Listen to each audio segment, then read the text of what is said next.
feia anys que anàvem al hoquei uns quants, uns altres se van animar més tard.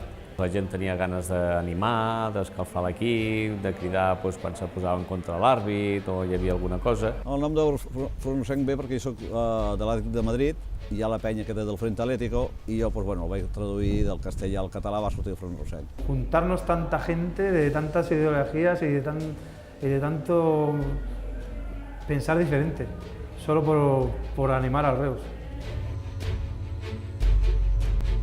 Sempre guanyar el Barça és el màxim. No, jugant contra el Barça, si no se te'n vas a 2 gols, tens la possibilitat a l'última hora de guanyar. Nosaltres cada 2 setmanes anàvem on te fos, a Tordera, a Vic, a Cia Blanes, on anàvem i fèiem uns dinars, uns esmorzars i mira. Sempre estarem amb el Reus i acabarem contents igual.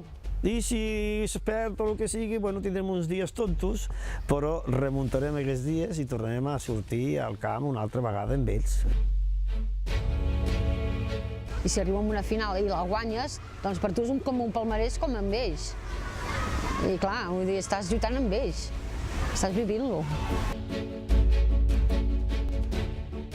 Tu surts en un pavelló i no hi ha ningú i, la pressió que tens és minsa, no?